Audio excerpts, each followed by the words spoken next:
Whether it's floor tiles, wall tiles, or even outdoor tiles, every tiling project needs the right amount of tiles to finish the job successfully. So in this video, I'm going to show you how to measure a room for tiling and give you a couple of tips to help make calculating how much you need easier and more accurate.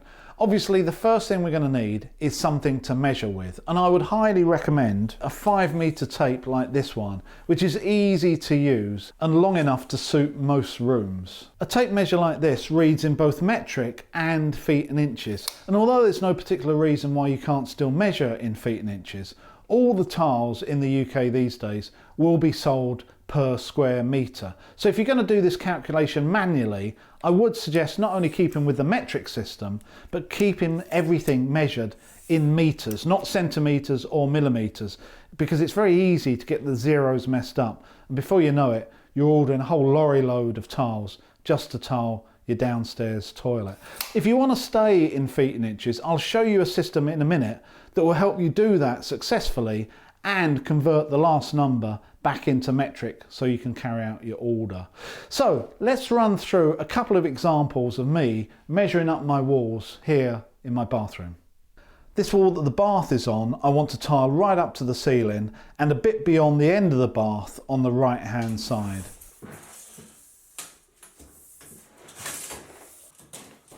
So that dimension is 1.8 metres. And floor to the ceiling is 2.4 metres. So the wall in total is 1.8 times 2.4, which equals 4.32. So the whole wall is 4.32 square metres, but we're not going to tile behind the bath. So if we can work out how many square metres the tile is obscuring, or the obstruction, then we can take that off of the whole wall and save some tiles. So the obstruction, which is actually the bath, is 1.6 metres long by just over half a metre high, which equals 0.864. So now we know how many square metres the bath is obstructing. We can take that away from the wall and work out exactly how many square metres of tiling we need. 3.456. So I'm going to round it up and say it's 3.46, and that is the tile area.